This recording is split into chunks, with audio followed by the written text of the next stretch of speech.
Hello bachcho, let's see the question is. Here the question is, find the reading of spring balance. As shown in figure, assume that mass m is in equilibrium. Here the option is 8 Newton, option B is 9 Newton, option C is 12 Newton and option D is 0.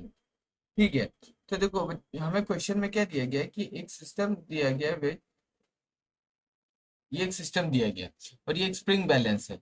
अब ये क्या है, ये जो मास M है, ये, ये क्या है, इक्विलिब्रियम में, और इसके ऊपर ये 2.5 kg का एक ब्लॉक रखा हुआ है। ठीक है, तो अब देखो ये पूछ रहा है कि जो स्प्रिंग बैलेंस की जो रीडिंग है वो कितनी होगी जब ये एम क्या है, इक्विलिब्रियम में। तो सबसे पहले हम इस एम का एक फ्री बॉडी डायग्राम बना लेते हैं। इसके ऊपर क्या क्या फोर्स लग रहे हैं देखो, ये एम है,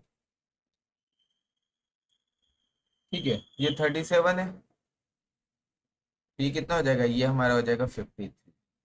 अब इसके ऊपर स्प्रिंग के कारण एक फोर्स लग रहा है, तो ये हमारा कितना है, एफ इजिकल्स टू के एक्स।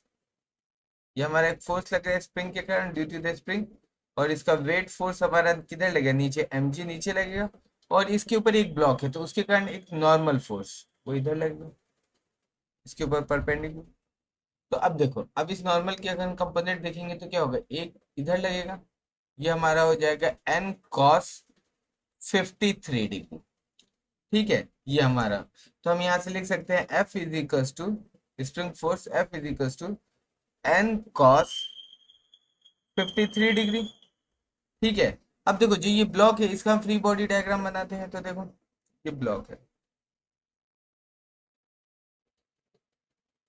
अब इसका वेट फोर्स नीचे लगेगा एम जी, यहाँ लगेगा एक, ये नॉर्मल है एन, और इधर लगेगा एम जी साइन 37 डिग्री, और यहाँ लगेगा हमारा एम जी कॉस 37। ठीक है, तो यहाँ से लिख सकते हैं N is equals to M G cos 37 degree. अब इस एन की वैल्यू उठा के हम यहाँ रख सकते हैं, तो हमारे पास क्या आ जाएगा, ये स्प्रिंग फोर्स का, स्प्रिंग बैलेंस की वैल्यू आ जाएगी हमारे पास कि कितना फोर्स लगा रहा है। तो F is equals to M G cos 37 degree into cos 53। ठीक है, तो देखो मास कितना दे रखा है हमारे पास इसका 2.5, क्योंकि 2.5 इंटू 10 इंटू कॉस 37 की वैल्यू 4/5 इंटू कॉस 53 की वैल्यू 3/5। ठीक है, ये 10 से मल्टीप्लाई 25 और इससे ये खत्म, तो ये हमारा कितना आ जाएगा, 12 न्यूटन। तो जो हमारे स्प्रिंग फोर्स, जो हमारा स्प्रिंग बैलेंस की वैल्यू आएगी वो कितना आएगा, 12 newton. Now let's check the option is, here the option A is 8 newton, that is the wrong answer. Option B is 9 Newton, that is the wrong answer. And the option C is 12 Newton, that is the correct answer. And the option D is 0, that also is the wrong answer. So the correct answer is option C, best of.